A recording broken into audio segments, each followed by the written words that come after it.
The fairy. Once upon a time, there was a widow who lived with her 2 daughters. The elder daughter, Hilda, was the spitting image of her mother both in appearance and in character. People would often mistake them for each other. They were both equally spiteful and haughty. The younger daughter, Charlotte, took after her father. She was modest and well-behaved, and on top of that, she was the most beautiful girl in the country.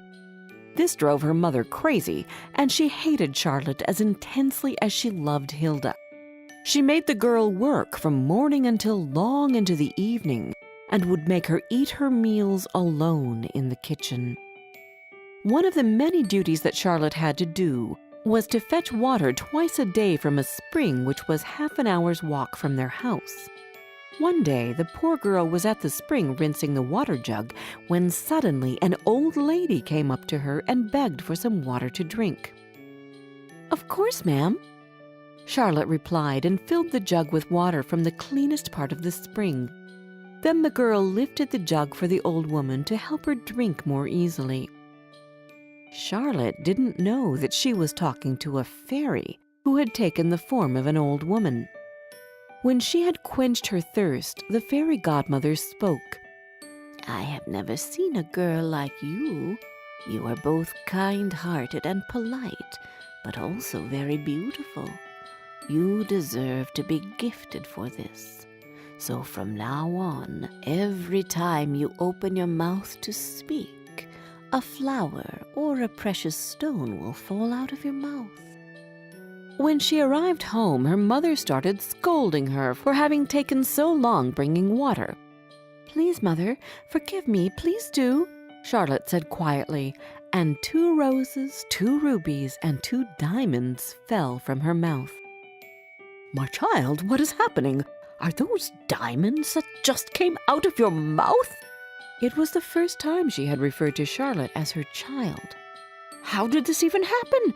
Tell me everything," her mother said. And so the girl told her all about the old woman who had asked her for water and who had then bestowed that gift upon her.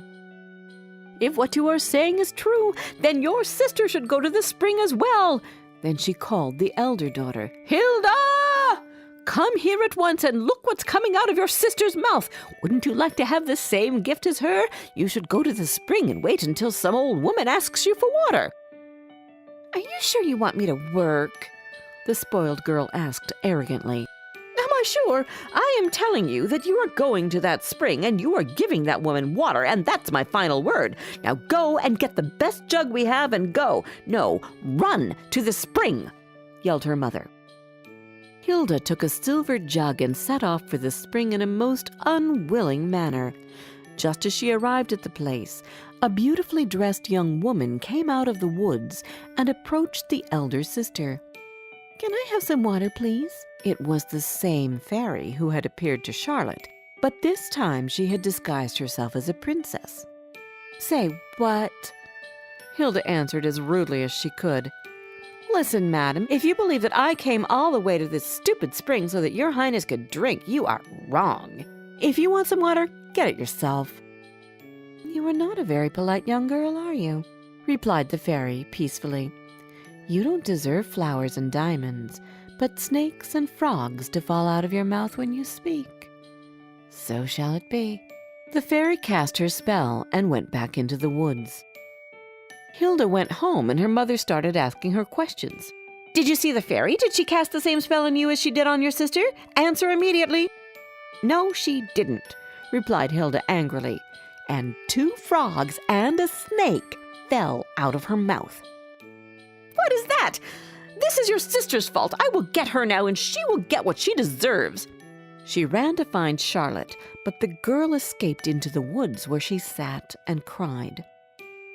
Suddenly, Charlotte heard the noise of horses' hooves coming her way, and a moment later, the person making the noise appeared. It was the prince. He asked the girl what she was doing alone in the woods and why she was crying. "My mother chased me out of the house, so I hid here," Charlotte explained. As the girl was speaking, sapphires, emeralds, rubies, diamonds, and a few flowers fell out of her mouth. The prince fell in love with her gentle voice, lovely face, and beautiful looks. He was amazed by her gift, and so he proposed to her. She agreed to become a princess, and everyone lived happily ever after.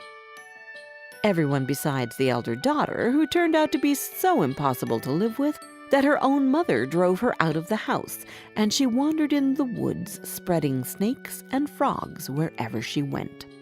So you see, although it can be troublesome at times to be kind and polite, it can also bring you good when you least expect it. And it can be worth more than all the diamonds in the world.